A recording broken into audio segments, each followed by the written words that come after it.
welcome to the 2017 Global Review of Aid for Trade. It's great to have a full house for this very important event, and I'm sure we'll have some dynamic and fruitful discussions over the coming days. And to start things off, we have a fantastic lineup this morning. I'm pleased to be joined today by the Vice President of Gambia. Where is she? Oh, right here.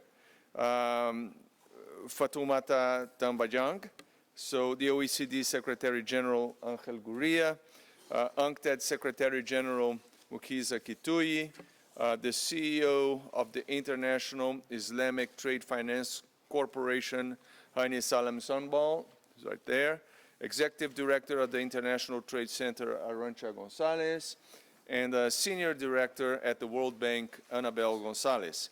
So this is one of the biggest global review so far. We have more than 1,500 delegates taking part around the world, more than 20 ministers and leaders from a range of international organizations. Thank you all for joining us this week and for making this journey to Geneva. It is a great pleasure to host you. So now, to deliver her keynote remarks, I would like to invite Vice President Fatoumata Tambajang to take the floor. Vice President, please.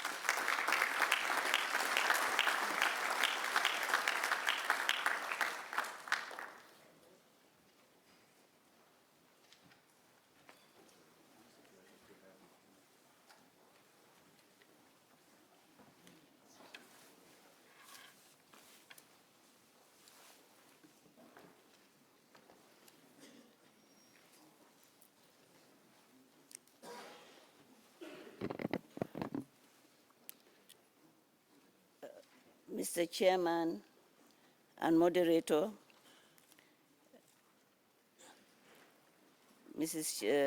Madam Chairperson, Honorable Delegation from the Gambia, Excellencies, Honorable Ministers here present, members of the Diplomatic Corps,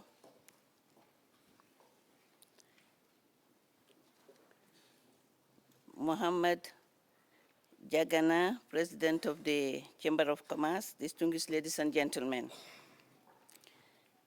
I have the honor and privilege to preside over this donor roundtable. I would like to extend to you the warm greetings of our President of the New Gambia, His Excellency Adama Barrow, members of his government, and the people of Gambia for inviting us to make keynote address to this important meeting. His Excellency has requested me to extend his apologies for not being able to be with you personally due to pressing state matters. Therefore, on his own behalf and my behalf, on the behalf of my delegation and the people of the Gambia, let us, from the onset, register our profound gratitude for this great honor. I also wish to similarly thank the World Trade Organization and all its partners for organizing the 6th Aid for Trade Review, which is an opportunity for member states to take stock of the progress made towards building the capacities of developing countries, particularly LDCs, for effective engagement through global trade. Excellencies, distinguished ladies and gentlemen, building trade capacities, improving competitiveness, and strengthening public-private sector partnership is indeed high priority in our bid to revive our economy and ensure that trade inclusiveness and sustainable development is a priority. The new democratic government of the Gambia, under the leadership of President Adama Barrow, has inherited a very weak and fragile economy since its creation in January 2017. In spite of the opportunities we have as a country, domestic exports have been underdeveloped and remained below 5% of total trade. The previous government made the business environment in the Gambia uncompetitive, and the private sector has completely been neglected. Ladies and gentlemen, the President of the New Gambia and the people of the Gambia wish to use this opportunity to extend through your office our gratitude to all WTO members and other organizations that have supported the Gambia through the period leading to the recent political impasse. These were positive changes that we believe are the beginning of a new era of democracy, human rights, and a more sustainable and inclusive economic growth for the people of the Gambia. Distinguished ladies and gentlemen, the world is changing at a fast pace. The Gambia, also being part of the world, is also changing at a very fast pace. As many of you know, 2017 has been a milestone year with a new government. The Gambia is now looking to re-engage with the great international community and other partners. Ladies and gentlemen, it is our hope that the theme of this year's review, which is promoting trade, inclusiveness, and connectivity for sustainable development, will provide insights on how to accord our country new opportunities and further help strengthen the existing strategies to increase our trade and development. Ladies and gentlemen, this is why events like these are important, because they give us opportunity to share experiences, learn from each other, and forge new partnerships. The Gambia is organizing a side event tomorrow to showcase what we are doing in the New Gambia and the opportunities in the New Gambia. It is my pleasure to invite everybody to assist and participate effectively in this side event. Ladies and gentlemen, we in the Gambia are currently working with the youths and women under the Empretech program and the Youth Empowerment Program supported by ITC. Ladies and gentlemen, I wish to reiterate that the Gambia government's full commitment to uphold the rule of law and democratic values, which we believe are critical foundations for any meaningful socio-economic development, particularly putting people, the most forgotten, women and youth, at the center of its development process. We are also aware that the attraction of investors and partners into the country will also be contingent on the transparency, accountability, and good governance. In this regard, the government attaches great importance to reforms, and not only to reforms, but the enforcement of the reforms it is going to adopt. We are already taking steps in this direction. This afternoon, I shall also be depositing the original copy of the Gambia's Instrument of Ratification of the Trade Facilitation Agreement to you, His Excellency, the Director General of WTO. With this, we look forward to the positive impacts of the agreement when implemented. Mr. Director General, let me assure you of the Gambia's appreciation of the good work that the WTO Secretariat and its member states and partners are doing under your leadership. We believe in the multilateral trading system as it remains the only platform that avails us all the opportunity to discuss and agree on multilateral trade rules that promote fair trade to support our development process. Ladies and gentlemen, trade negotiations are always tough and challenging, but with your leadership, we have always achieved great positive achievements. This has been demonstrated in Bali and in Nairobi, and we are here today optimistic that the WTO ministerial in Buenos Aires will will achieve greater results for the LDCs in all critical areas. Distinguished ladies and gentlemen, I do not want to take up too much of your time as we all have a full agenda this morning. The Gambia will be holding an event, as I mentioned earlier, to provide the new opportunities that will provide lead for the development of the Gambia. It is our vision that the first step in engaging our partners, particularly within the framework of trade and development, is a challenge, but it has a political commitment of his leadership, the President of the Gambia, Adama Barrow. Therefore, we are very hopeful that we shall not only move from this hall with lessons learned and best practices, but also to include and adapt these lessons and best practices into our development processes. Ladies and gentlemen, this evening the Gambia will be showcasing one of its very important products, one of its important talent, that is a musician under the name of Sora, who is going to not only entertain us, but show us the instrumentality of music in promoting not only trade, but development in general.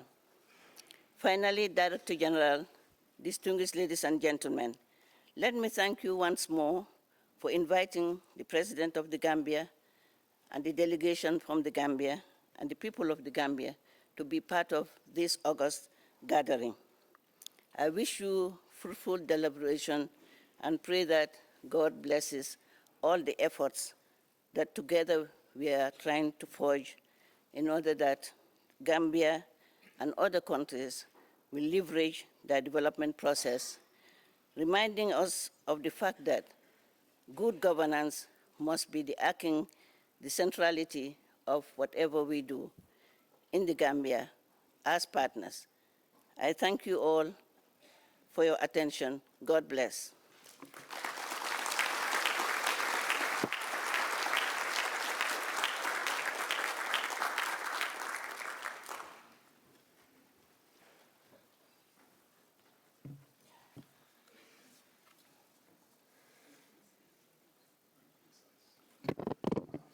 Well, thank you very much, Vice President. It is a great pleasure to hear such a strong and clear vision for the future of your country. It's a great way to start the event. Thank you once again for being with us, with your whole delegation. Like I said, this is a great start. And let me now say that over more than 17 years, so 17 years ago just about, so world leaders came together to pledge to have extreme poverty by 2015, so to cut it in half. Now, they met that goal, and they did that way ahead of schedule, and it remains one of the most astonishing achievements of our lifetime. And trade helped to drive much of the growth and development that led to that success. Then 2 years ago, just after the global review, world leaders came together again, and this time they pledged to end poverty by 2030. And I applaud that ambition, and I think that targets like this are essential. No one ever climbed the mountain without first fixing the eye at the summit. So the goal is a challenge to us all, along with the full list of sustainable development goals, of course. And trade must again play a central role in achieving it. Now, of course, this doesn't mean simply throwing the doors open to markets around the world. It means ensuring that people have the tools that they need to participate and to compete. And it means ensuring that the right infrastructure is in place. And that includes the physical infrastructure of essential roads, ports, railways, and so on.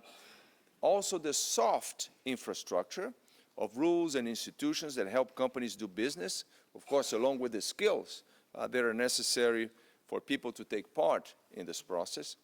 And there is also the digital infrastructure, which enables people to connect to the global marketplace at a fraction of the cost that we saw in the past. Now, this can be particularly powerful for micro, small, and medium-sized enterprises, which are the backbone of the economy, both in developed and developing economies.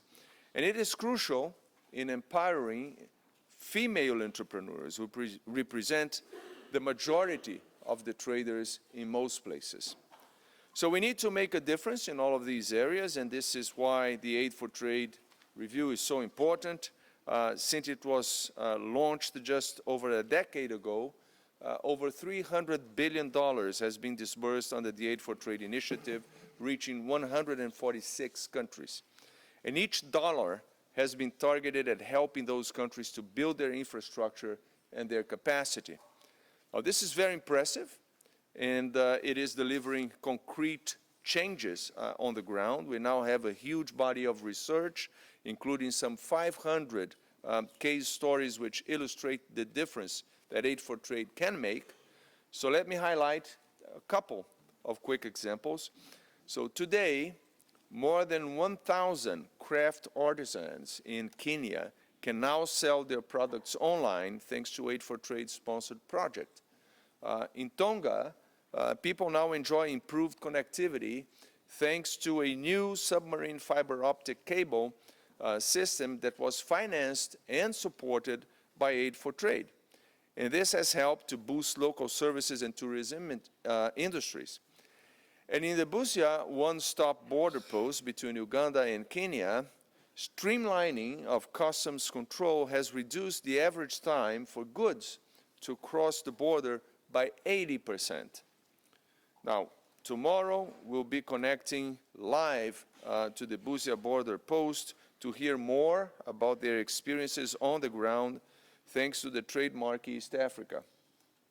We should seek to build on these stories, these success stories, and many others like them. Now, because clearly, although we have made good progress up the mountain, there's still a long way to the summit. More than 800 million people still live in extreme poverty, and many are still cut off from the potentials of benefit from trade. The LDC share of world trade is still below 1%. In fact, between 2015 and 2016, the LDC share of world exports actually recorded a fall, a marginal fall, that's true, but it was still a fall when we should be going the other direction. So it fell from 0.97% to 0.94%. And around 4 billion people are still offline. Only 1 in 4 in Africa use the internet, and only 1 in 7 in LDCs. Over half of the world's population cannot participate in the new global market that the internet represents. And in this sense, this digital divide is also a market access divide. Action on all of these fronts can go a long way towards building a more inclusive trading system, which makes its full contribution to the Sustainable Development Goal. So this global review is a platform to discuss ways in which we can deliver more and in which we can deliver more quickly. Our theme this year is promoting trade, inclusiveness, and connectivity for sustainable development. And this relates to all of the issues that I have been talking about just now. Many factors inhibit connectivity and inclusiveness, whether it's poor infrastructure or high trading costs or gender discrimination, and they all act as major constraints on sustainable development. So work to bring down these barriers can go a long way to connect more people and improve more lives. Take the example of the WTO's Trade Facilitation Agreement, which came into force in February this year.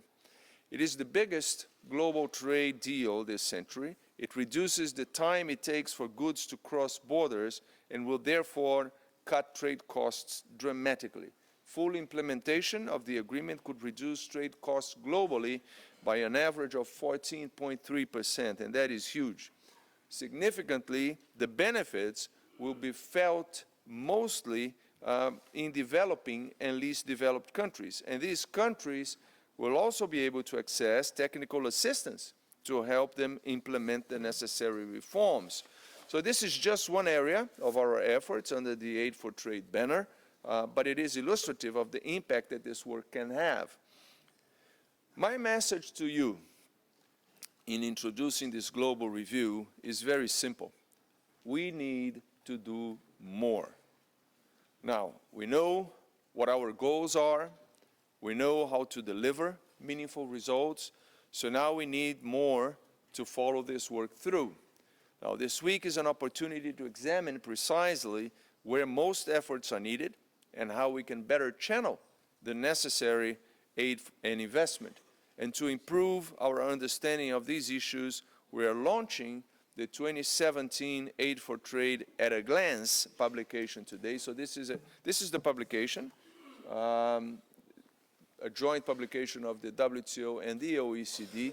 It says at a glance. It's tough to take a glance at this. So don't just take a glance. Go deep, look at it. It's really, really useful. I encourage you to do that. And many of you who are here today participated in this effort and contributed to this. So thank you all for that. Now, I would also like to thank all of those in the WTO who made this week possible, particularly Shishir Priyadarshi, Michael Roberts, and the whole Aid for Trade team at the WTO. As I said at the outset, let's be ambitious. Trade has helped to lift 1 billion people out of poverty in our lifetimes. We know what can be achieved, so let's achieve more. Now, let's redouble our efforts to continue this work. Let's build a more inclusive trading system which supports the new Sustainable Development Goals and which paves the way for a better world. So that's the mission. That's what we set out to do. Thank you all very much for that. And I now relinquish the floor and offer it to our good friend and steadfast partner in our free trade fight. That's Secretary General Angel Gurria of the OECD. Secretary General, please take over.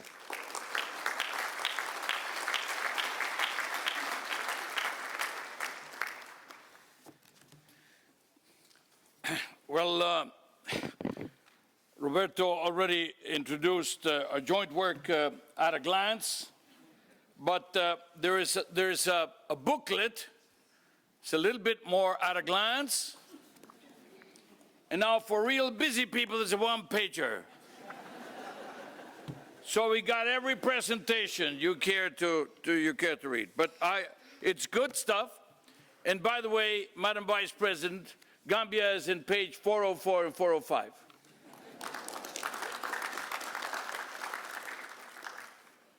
Now, Excellencies, Ministers, Ambassadors, Director General Acevedo, dear colleagues, members in the podium, great pleasure to be back in Geneva for the launch of the 6th Aid for Trade at a Glance report. This is the 6th one, and let me tell you, it's getting more and more prosperous and robust. You know, more countries are participating every time. Since 2007, the work has shed light on how developing countries and their partners are harnessing trade to boost growth and tackle poverty. The evidence shows that this approach is working. It is delivering. But it also shows, as Roberto suggested a moment ago, that there's a lot of work to be done. The 2017 edition is a collaborative effort with many partners, some of them here in the podium, the World Bank, the Enhanced Integrated Framework, the International Telecommunication Union, the International Trade Center, UNCTAD, the Islamic Development Bank, etc. Let me just welcome you all and say thank you. And you will see in each one of the chapters Every one of the institutions in these cooperative efforts is mentioned.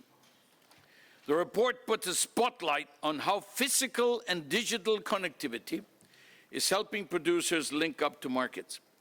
It is ultimately a report about people around the world, the impact of new opportunities on people, for people.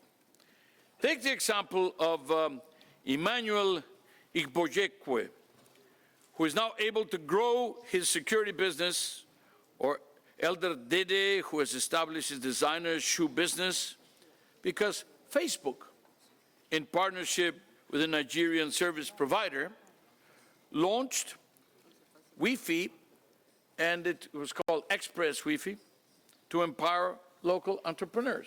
You know, this is another very specific example. This is the hundreds of cases that Roberto was alluding to a moment ago. It's about Lama Clothes Designs, where women in rural Thailand are now able to sell their products all over the world using Amazon logistics services. And it's about new business opportunities for women in rural India, who now have access to mobile phones under a Telenor India project. Now, these and many other success stories are part of a larger story about societies that are transforming through digital connectivity.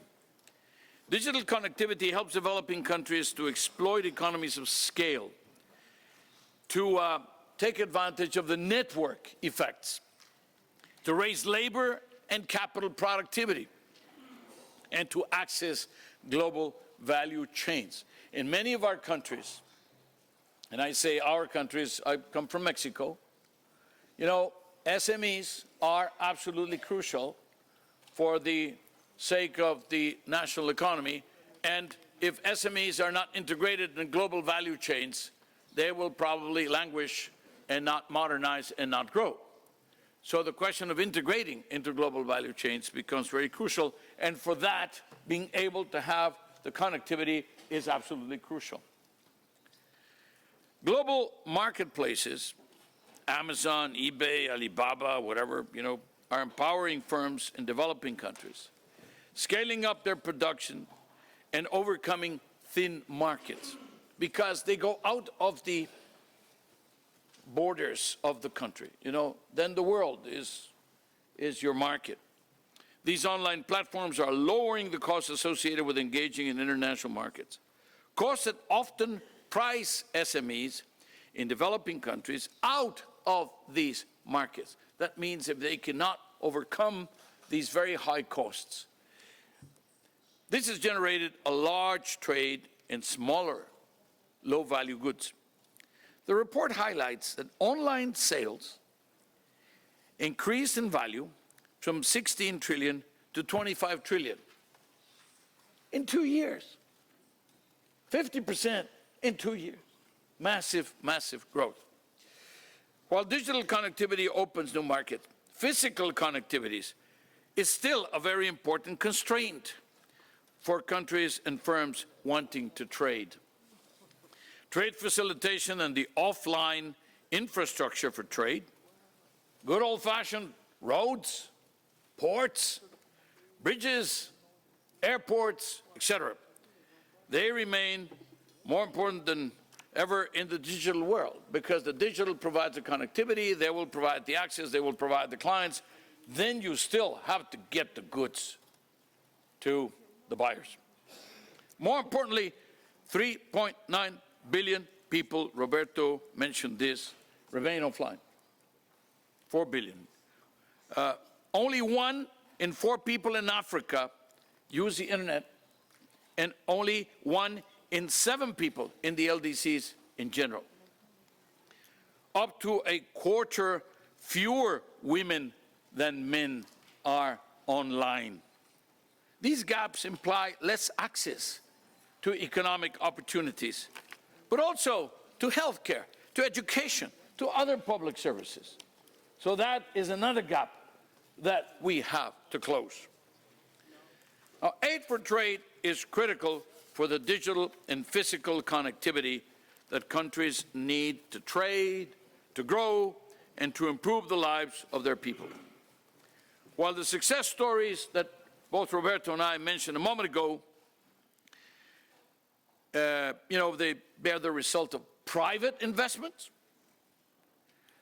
of well-targeted public investments, and sometimes a mix between the two. Many of them were funded by aid, by the way. This includes, for example, investments in the transport infrastructure that helps entrepreneurs to access markets, investments in the energy sector, in agriculture, in communications, all of which are vital when it comes to creating an environment that is conducive to trade growth. Why? Because when we started the Aid for Trade, we said to the donors, listen, we at the OECD are measuring the flows of aid. We are the house of the duck, and we report every year how trade is going. We just did that in Tidewater, in the meeting of Tidewater last week in Lisbon. But there are a number of areas where if you dedicate your money to that, the country will be able to multiply its own resources and its own possibilities. One of them is taxes, mobilization of domestic resources. It has proven an enormous money spinner once you help countries modernize their systems. And the other one, and that's a more recent experience, but the one that is already, 10 years old, I suppose, Mr. Director General, kind of creates a tradition, is the Aid for Trade.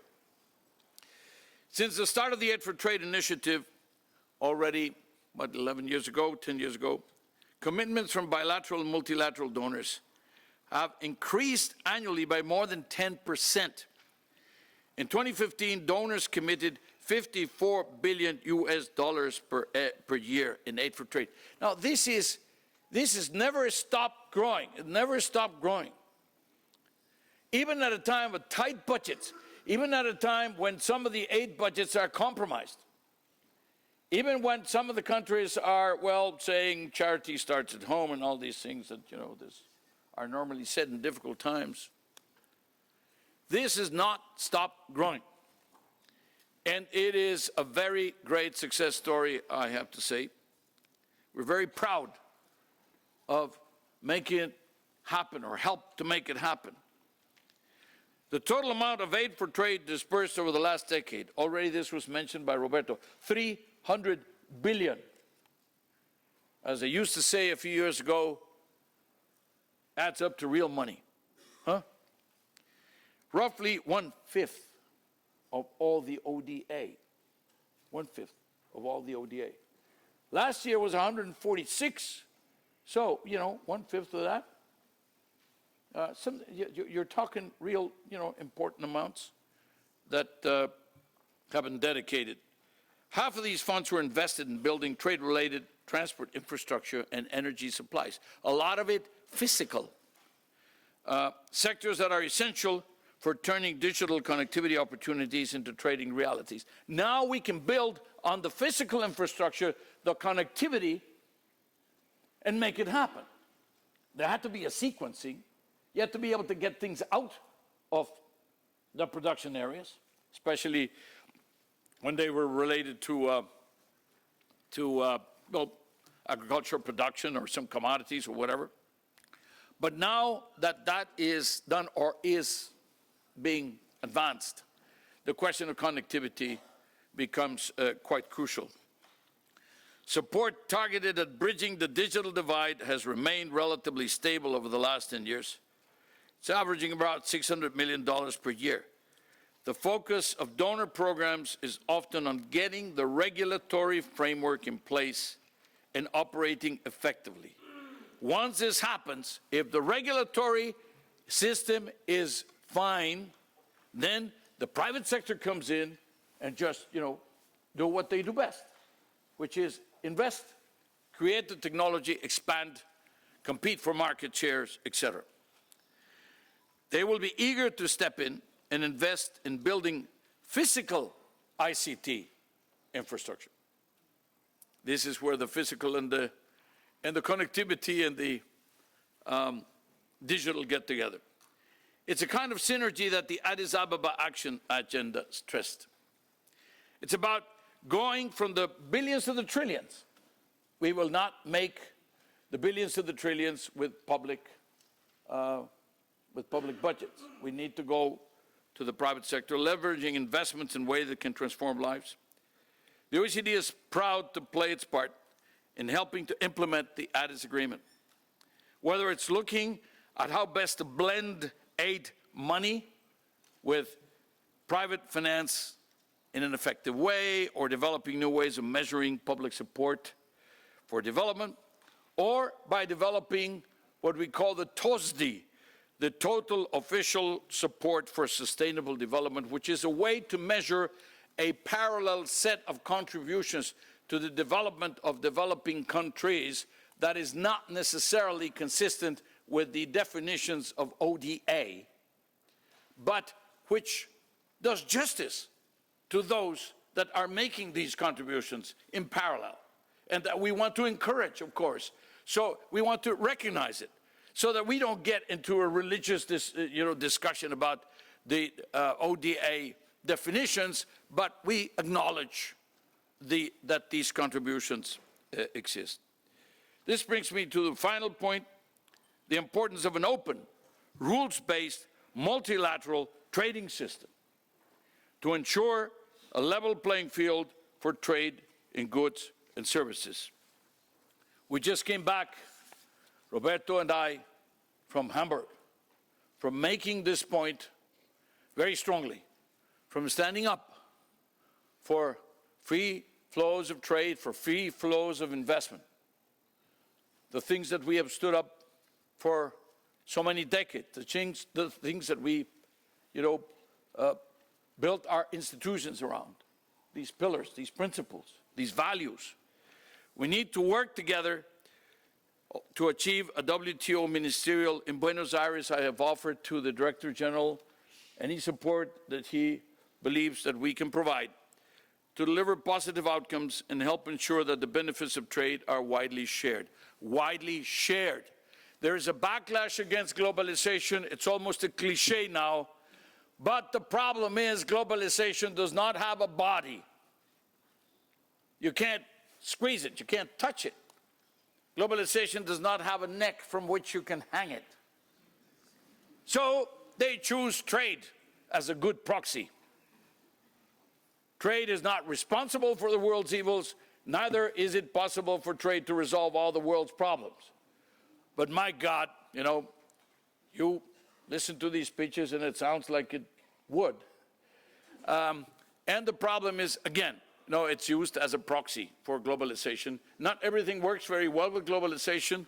We left many people behind. We have to take a hard look, but we have to continue to promote open, free, and I would say, yes, fair trade for all. Today's meeting provides an opportunity to take stock, to forge the way forward.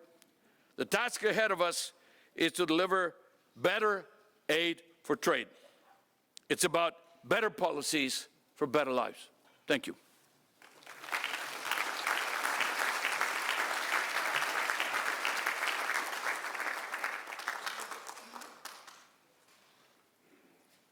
Thank you very much.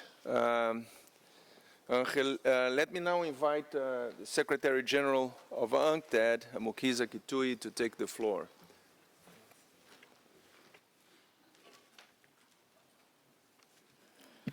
Thank you very much, Roberto. Members of the distinguished panel, Excellencies, the Vice President of the Gambia, Honorable Ministers, Excellencies, ladies and gentlemen. May I add my voice on congratulating Mr. Azevedo and the WTO community for building a credible and growing reputation on the significance of aid for trade and on reflecting on the challenges globally facing us to readjust how we deliver on aid for trade, and importantly, playing a role in bringing together the constituents of trade and development. At a time, as Angel just mentioned, when excuses are being found to target the trade community as a reason for problems with globalization. I'm very happy that we at UNTAD have participated closely with WTO and other partners that have been involved in the preparation of the report before you. But more importantly, we would like to add our voice to the need, one, to identifying shifting ground for the aid and trade community, realign our efforts relevantly, and two, listen to country case studies, success and failed stories, and learn how to build on these experiences to remain relevant to an agenda that's very ambitious but has only 13 years to go, banishing extreme poverty from the face of the world. As was mentioned earlier, 2 years ago, e-commerce reached $25 trillion US. In comparison, this is only slightly less than the total wealth of the top 500 largest companies in the world at the same time. They were worth $27.6 trillion. But for development purposes, two statistics stand out. One, that of the top 10 digital economies measured by this figure, only one is from the developing world. And two, for sub-Saharan Africa, and even worse for LDCs, the statistic of involvement of electronic trade visibility reaches as low as 1%. It is my humble submission that sometimes when we talk global issues, we frighten the vulnerable, that it might not be possible, that the best encouragement comes from examples of vulnerables who have made the most humble decisions and have shown results, that gaining visibility is critical. At a time when global commerce is going electronic, if you are not visible, you are not existent. If you are not visible, you are not trading. And you cannot trade out of poverty if you are not in the trade community. But we mention trade only as movement of goods beyond borders. I want to give an example from my own country, which has impressed me, which is about food security and the digital economy. In many sub-Saharan African countries, two major variables impact on food security. One is poor post-harvest storage of food. Up to 30% of cereals are wasted because of poor storage. And secondly, many families sell on a buyer's market because they are in a hurry to spend on school fees or other such things, and yet a few months later, the value of what they sold is beyond their purchase when they want food for their families. In Kenya, there is a national cereals program which build a network of silos for storage of cereals. What a farmer does is after harvest, you can deliver all your crop to the cereal silos, but you have not sold. You have a number, and you are connected by your mobile phone to two critical markets. One, to the cereals board, and two, by a platform called Sokoni. Every day, every farmer knows the price of cereal everywhere in the country. So you have two possibilities: that you can sell part of your cereal because of the high rise of needs at a time when the prices are low, but also that within half an hour, a peasant farmer seeing that the price of maize has risen in one market can authorize the cereals board to sell part or all of what they are holding for them on a seller's market. And it makes a whole lot of difference. Just those two possibilities of intervention. But the second one I want to mention is a challenge that is more immediately present to us. How are we going to finance necessary digital infrastructure if we're shifting towards digital economy? And we usually say there is no fixed broadband. We say there is no electricity. But I saw a very interesting case in Kenya again. 5 years ago, a new president came to power.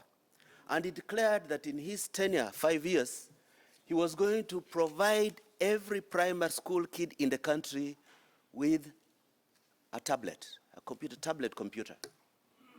Everybody was saying, how crazy, how can you supply tablet computers when you don't have electricity in primary schools? True, that's a relevant question. Fast forward 4.5 years later, not all kids have tablets. Quite a few have. But the most important thing for me is that in the 4.5 years since that decision was made, political pressure to make schools ready for tablets led to the most massive electrifications of primary schools in the country's history. There has been more electricity connections in Kenya in the last 4.5 years than in the preceding 50 years. So you could be tolerating having darkness at the sunset in your home for many years, but you cannot tolerate your child being offline when you have been convinced that a computer matters. So building political appetite for success and inclusion is at least as important as identifying sources of money for infrastructure. Let me come back now more closely to the issues at hand, what we in the Geneva and the OECD and World Bank community are doing on aid for trade. I want to express our appreciation on the realization that as trade shifts to electronic platforms, aid for trade must also be responsive, must show fidelity to the changing circumstances. Unfortunately, the share of ICT investment in aid for trade at the turn of the century was 3%. 2 years ago, it was 1%. So aid for trade has been growing, but the relevant share of ICT-related investment in aid for trade has been declining as a percentage of rising aid for trade. It's critical that this statistic be reversed very dramatically. Secondly, we have fractured approaches to aid for trade, particularly electronic commerce related. I applaud the different initiatives underway.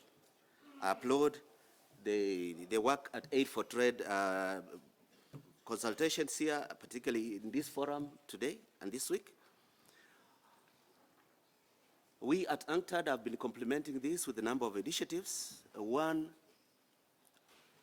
the Ecommerce Week, which we had very successfully in the last week of April this year, at which we launched one of our most ambitious contributions to Aid for Trade today, which is eTrade for All initiative, an attempt to create a facility which avails to the investor, to the donor, and to the recipient government electronic intelligence on the state of play. Where are the sources of financing?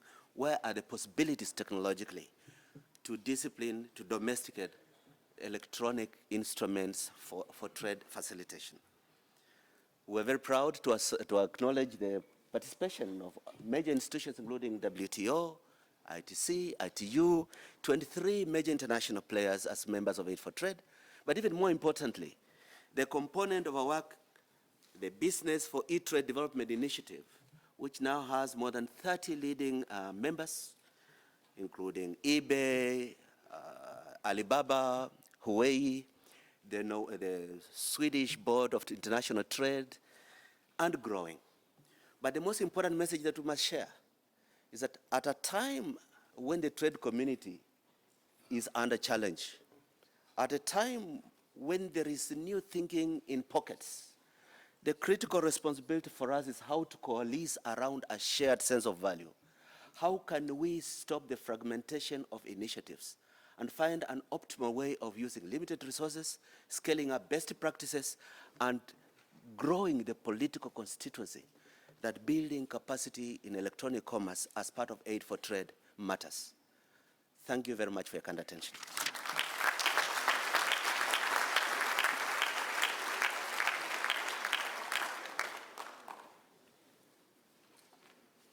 Well, thank you very much, Secretary General Kitui.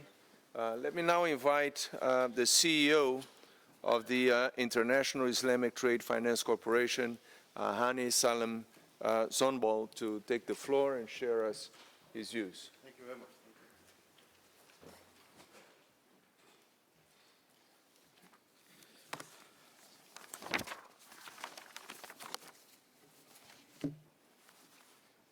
I prepared a long speech this morning, but I'll make it very short. My long speech will be out for circulation. Your Excellency, the Vice President of the Republic of Gambia, Excellencies, ladies and gentlemen, good morning.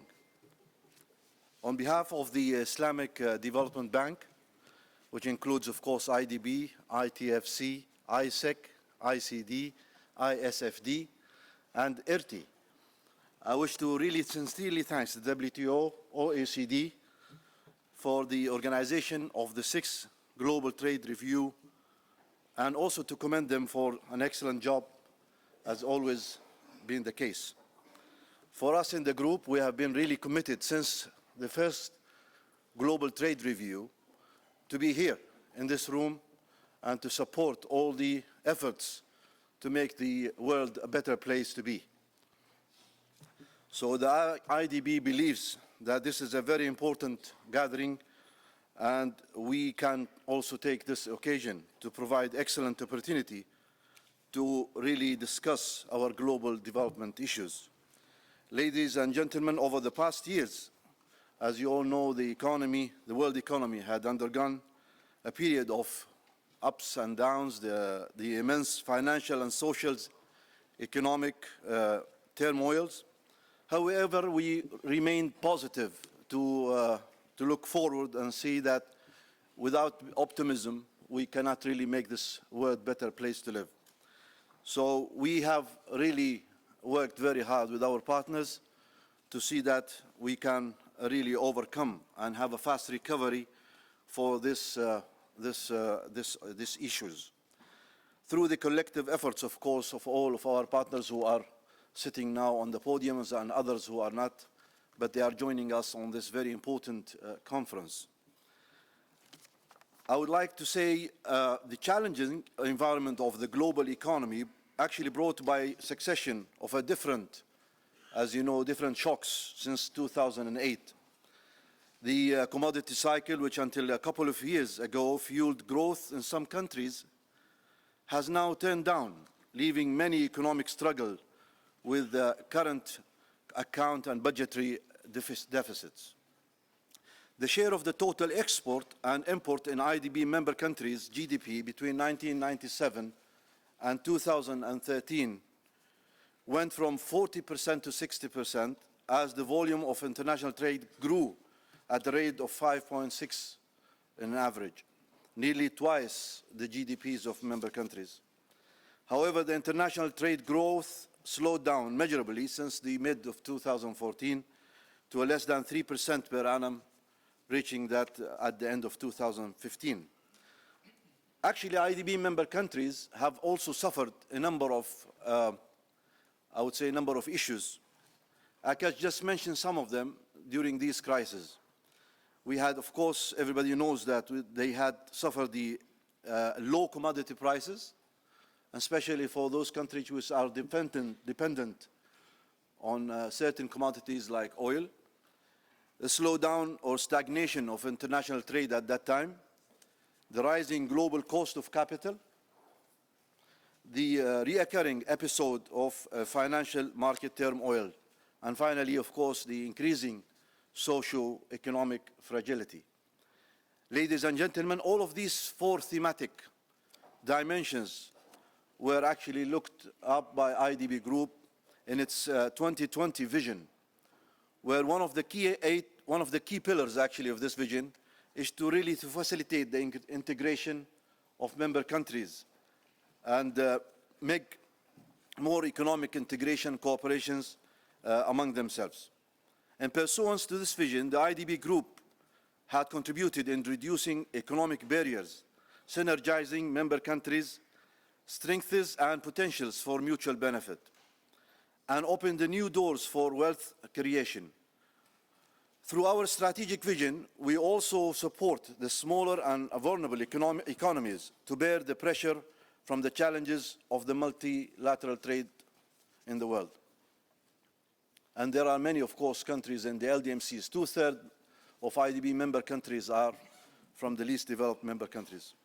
In addition, the IDB Group adopted a 10-year strategy framework, 2016-2025. This framework, which was introduced as a desire of the 57 member countries of IDB, to really achieve inclusive and also equitable and more sustainable development, and has three overarching goals. Number one is the inclusiveness, connectivity, and development of Islamic financial sector.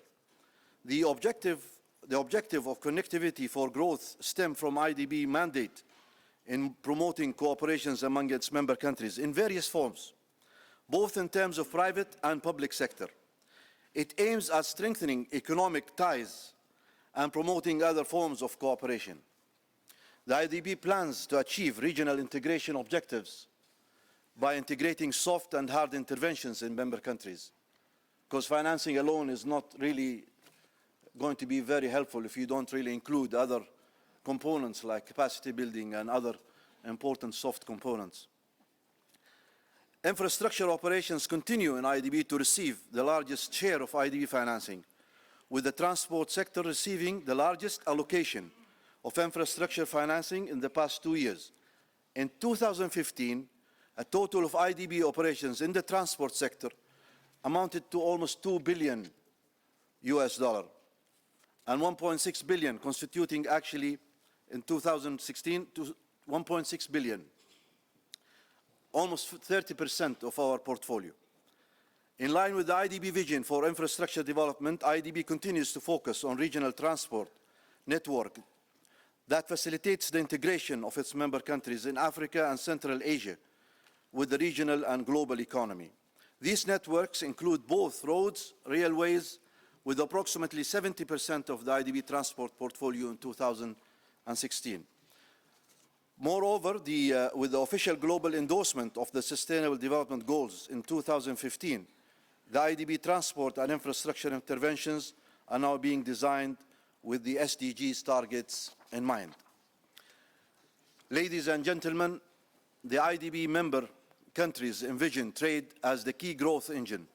The model has proven to be effective, as one of the OIC intra-trade grew in targets from 10% to 20% in only 15 years.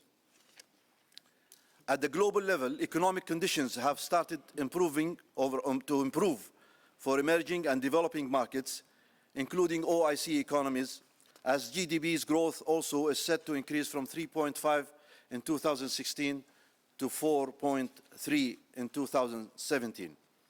The IDB Group continues to support member countries in trade-related areas with our partners, of course, the ITC, WTO, OECD, and others, the World Bank, IFC.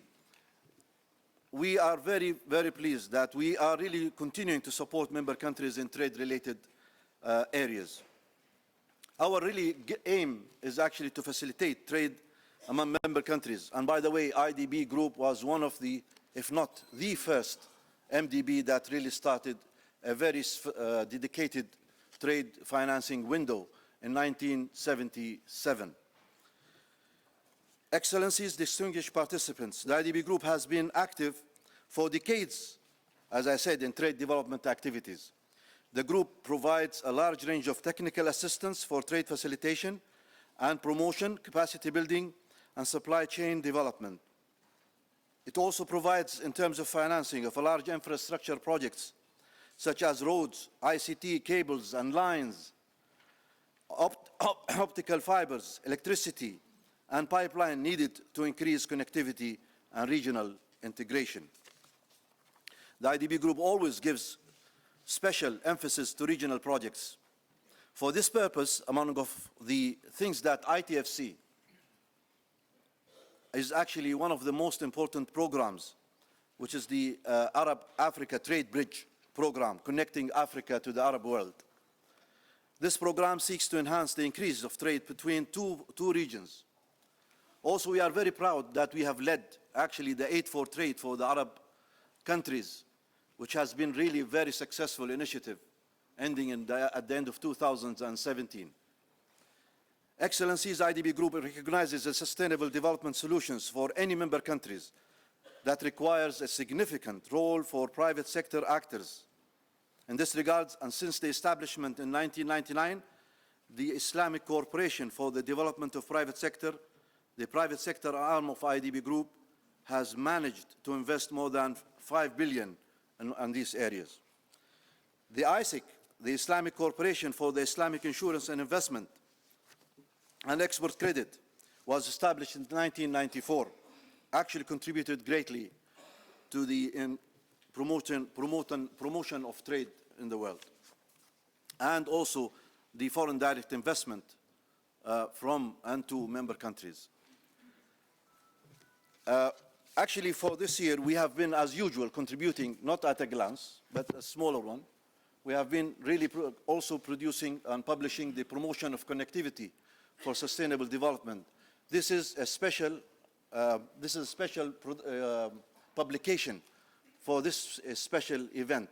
So I hope that it will be outside the door, after the session, and it will really show you how much really IDB Group has been really promoting connectivity in the world. Excellencies, we all recognize development and development effectiveness is a process and also requires that our efforts to work together.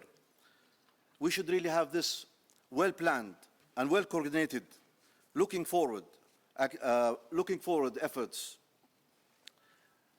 We need partnership. We need to continue to really partner together to really make this world a better place to be. Finally, let me conclude by really reiterating the commitment of the Islamic Development Bank to support the development efforts through the Aid for Trade initiative. We also extend our hands to all of you to build partnership and continue cooperations until we achieve, hopefully, our objectives. I sincerely thank you very much for your listening. Thank you very much.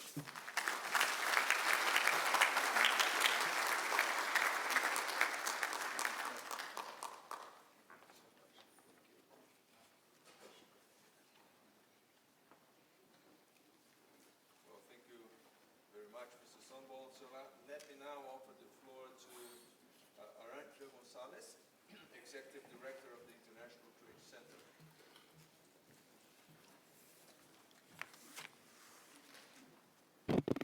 Let me start by a big thanks to the WTO Secretariat for putting together again an excellent Aid for Trade Global Review. Just this morning, I had coffee from Rwanda, oranges from Mexico, ham from Spain, butter from New Zealand, and jam from Senegal. I guess I also had bread from Switzerland. As I browsed my Twitter on my Made in the World iPad, this is trade in action. This is the result of increased connectivity. This is why at the 6th Global Aid for Trade Review, we have to collectively shine a light on the importance of continuing to invest in trade-related capacity building. Not to ensure that I have a bountiful breakfast every morning, of course, but to guarantee that we keep goods and services flowing and continue to help developing countries and their micro, small, and medium-sized enterprise grow through trade. This global review is focused on two very important elements of trade: inclusiveness and connectivity. Trade, inclusive trade, is an important tool for achieving the UN global goals. Trade creates jobs. Trade provides opportunities for women, for youth, for refugees, as we will be discussing during these 3 days. Trade provides quality and choice to consumers. Trade links economies and communities. But ITC, we also know, we are aware that the benefits of trade have not always been reached those who need it. Trade can also make jobs obsolete, and the playing field is not always fair. But we are committed to supporting inclusive and sustainable trade and making it work for all. This is why we are committed to good trade, to the good, but also to the trade. An important part of achieving inclusive trade is women. Empowering women both economically and socially leads to stronger growth and more prosperous societies. This is why we launched the She Trades Initiative, a global movement, a partnership, a platform that seeks to connect 1 million women to markets by 2020 by working on 7 challenges and using an app, a mobile app, shetrades.com, to connect those women that are often simply disconnected. There are many facets to connectivity. Top of the list is how technology has made connectivity practically instantaneous. We talk about the world being online, but it's almost online. In many developing countries, connectivity is still suboptimal. Despite the proliferation of mobile phones all over the world, there are still too many, and this is especially the case for women, that are unconnected to the information grid.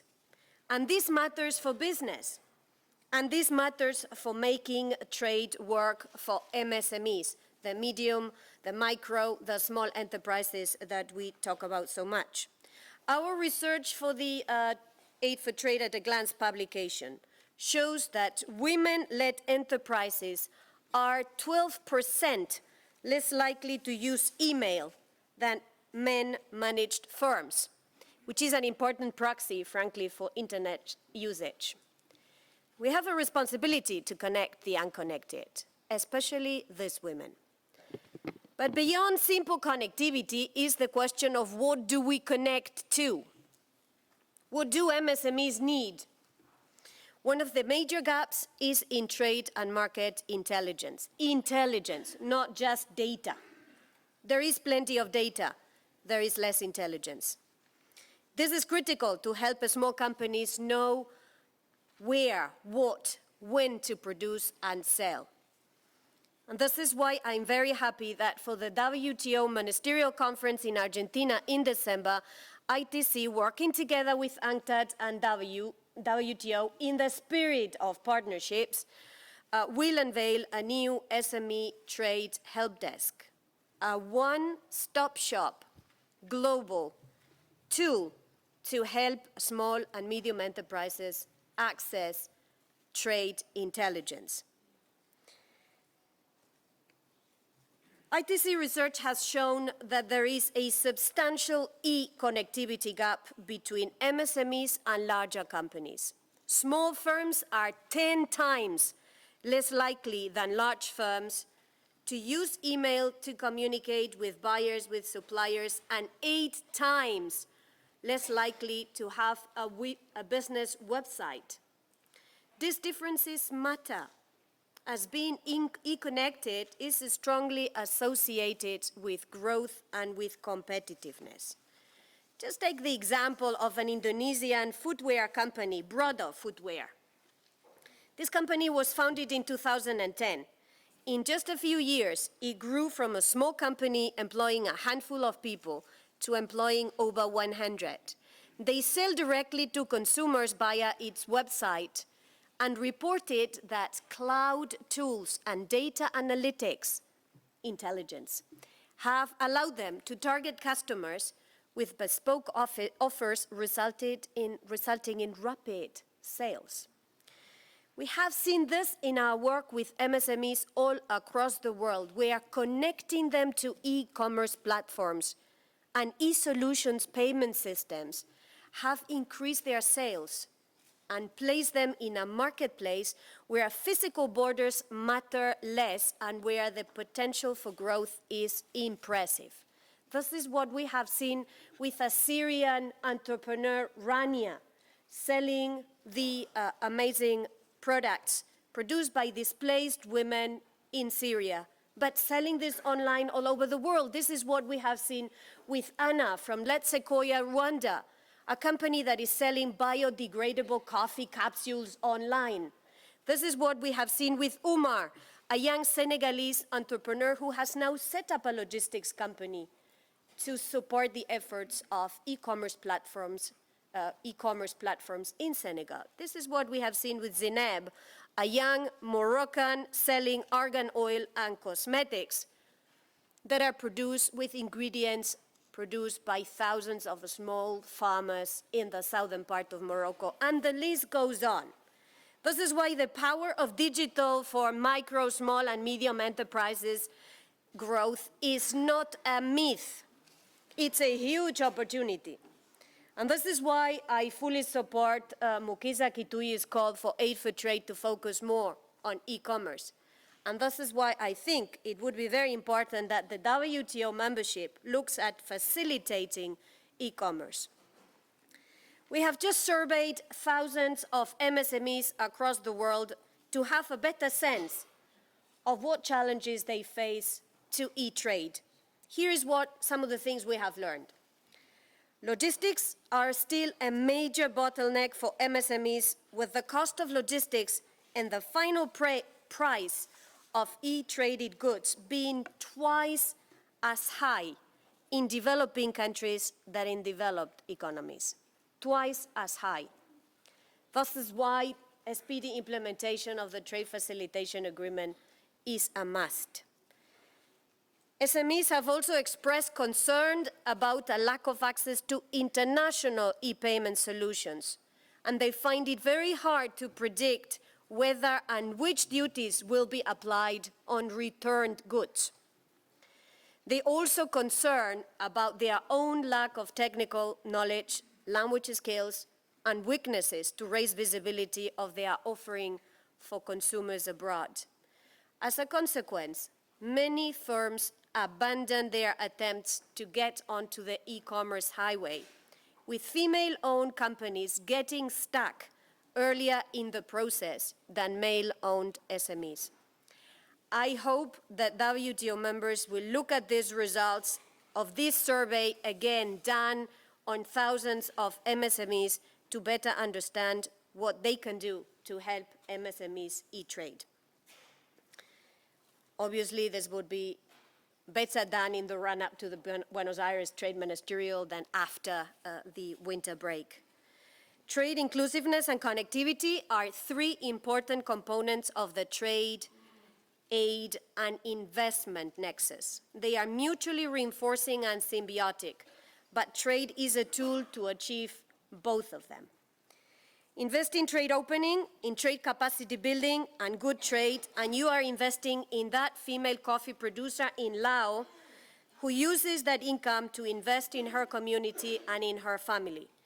You are investing in that small organic pineapple farm and bottling center in Benin, and you will be creating livelihoods for thousands of young Beninois. You are supporting the agri-processing value chain in the Gambia and the thousands of workers who grow the fruit, process and package the jam, brand the products, and ship them to Geneva. And then, of course, you will be investing on my breakfast. Thank you very much.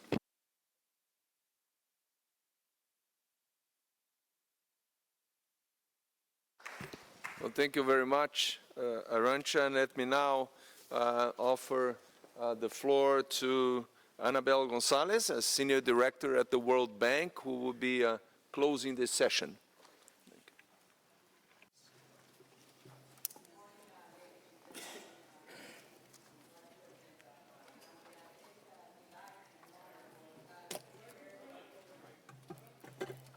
So good morning again, Her Excellency, the Vice President of Gambia, ladies and gentlemen. It is a great honor for me to share this podium at the opening of this sixth Global Aid for Trade review. A special thanks to you, Roberto, and to the WTO Secretariat for hosting us this week. And thank you to my fellow panelists for the very insightful comments that you've all brought this morning. The title of this year's Global Review, Promoting Trade, Inclusiveness and Connectivity for Sustainable Development, perfectly captures what I believe to be the key challenges we face in harnessing trade for development. There are more than mere words. Trade, inclusion, and connectivity are all essential and mutually supportive elements of a sustainable future. I am delighted that my World Bank Group's Trade and Competitiveness Global Practice colleagues were involved in the report being issued at this year's review. Our contribution sets out how eTrade has the potential to act as a force for development, not just in countries that are global leaders in digital technology, but in countries at all levels of economic development, as we have heard this morning, including from Arantxa and from the Secretary General of UNCTAD. However, today, I'd like to step back from the details of the Aid for Trade at a Glance report and speak about the wider topic of the role of trade in supporting inclusion and development, and the future direction of Aid for Trade in achieving this. Few people in this room harbor much doubt about the fact that trade can be a powerful agent of economic growth and poverty reduction. No country has developed sustainably without trading with others. Yet there is little doubt that we meet this week in a challenging global environment with much debate over the directions of the global economy and the underlying forces shaping it. Today, we are being challenged to re-examine the evidence on the role trade plays in the global economy. At the World Bank Group, we believe the evidence is clear. When it comes to trade, we do not need to choose between inclusion and growth. Trade has been central to the economic transformation of many countries in recent decades, leading to sustained growth and poverty reduction. In Vietnam, for instance, extreme poverty declined from 64% in 1993 to less than 3% today, a period that saw the country's trade grow to more than 150% of GDP. In India, with services playing a central role, economic growth of between 6 and 7% helped reduce extreme poverty from 50% in 1994 to less than 20% in 2015. As well as reducing poverty, trade has helped build a more inclusive global economy. Globalization has brought developing countries from marginal to central participants in world trade. Developing countries now account for around half of global trade, up from around one-third in the year 2000. They have absorbed close to half of total foreign direct investment. This same link between trade and global inclusion is evident when we look at global inequality in incomes. In other words, at the gap between the lowest and the highest income people in the world.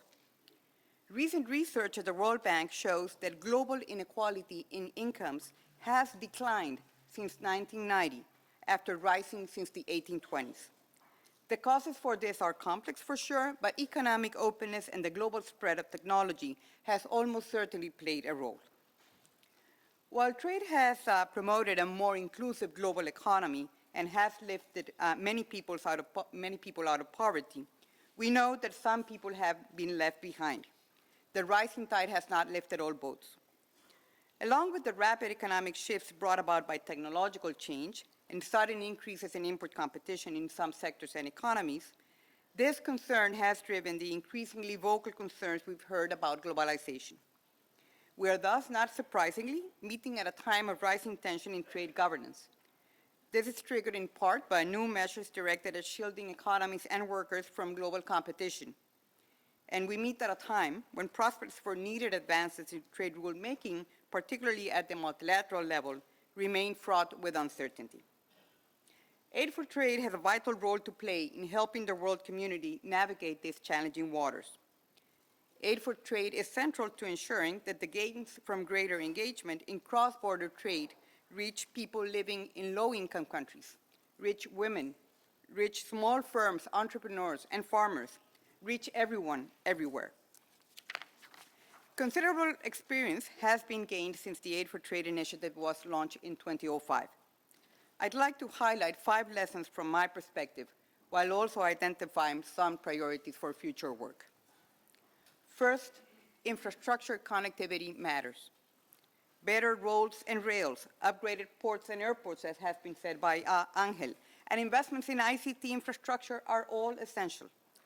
However, there is today a growing awareness that the infrastructure deficit in developing countries is well beyond what can be met through traditional channels of development finance. Although the World Bank Group is bringing ever greater financial resources to bear, like our record $75 billion replenishment of IDA, our fund for the world's poorest countries, we must ensure that every dollar goes further, and we must use our resources as effectively as possible to crowd in private financing. The International Finance Corporation, IFC, leads the World Bank Group's efforts to do so. It also means intensifying our support to improve the investment climate in developing countries to lower the risks faced by private investors. Second, policy, regulation, and institutions matter. We can only make the most of improved physical connectivity if we also improve the soft infrastructure of trade through reforms to streamline trade, promote competition, improve transparency, and enhance the quality of policy design and those implementing it. Trade facilitation, which has been one of the fastest growing areas of aid for trade in recent years, offers a prime example of how novel trade rules can be a powerful anchor to mobilize resources for development. At the World Bank Group, due to strong demand from governments, our support for trade facilitation has grown from a little over $300 million in 2004 to more than $7 billion today. Trade facilitation programs like our 10-year partnership with Cambodia demonstrate that results can be achieved.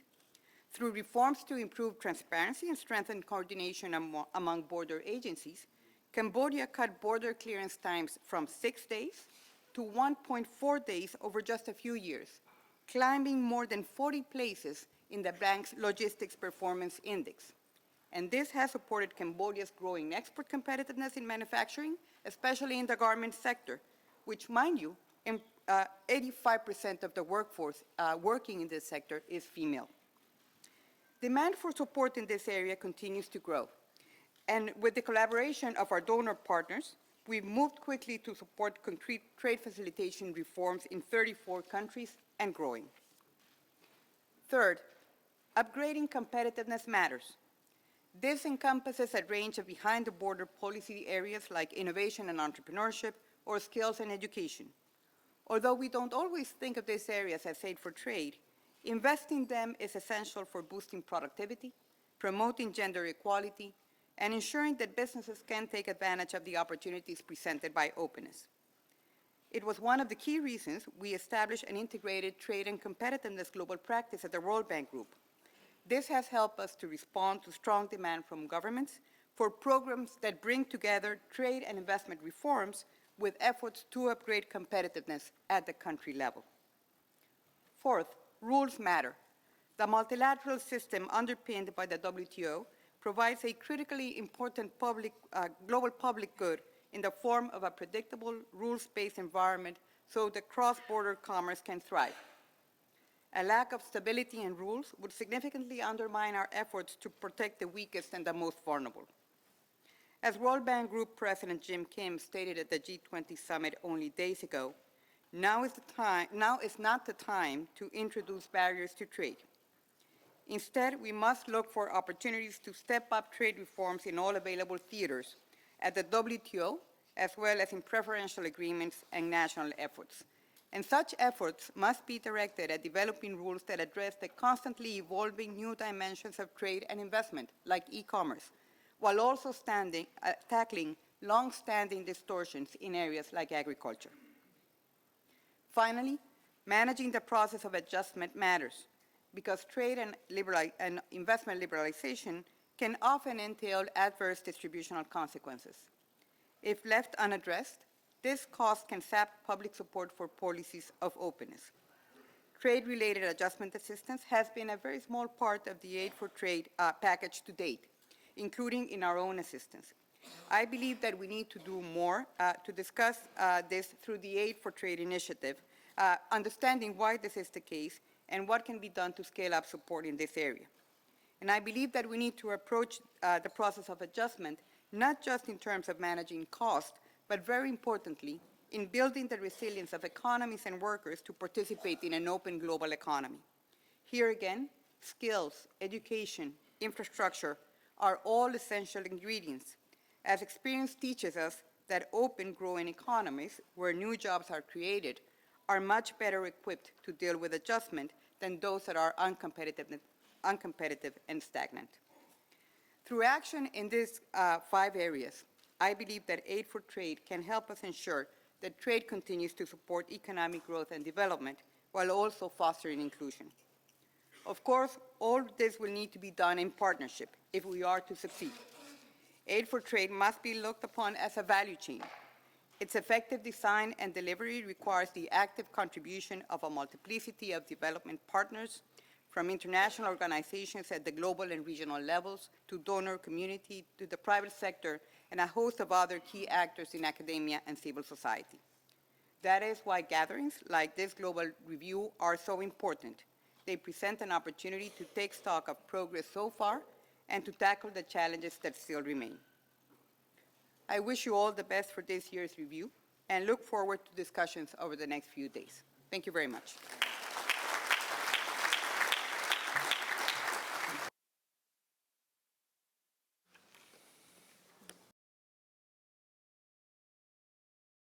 And thank the distinguished panelists who gave their very valuable insights to this opening plenary. I will now close this session and immediately call upon the moderator of the next session, that's Catherine Fiancan-Poconga, to take over and continue with the proceedings. Thank you all very much.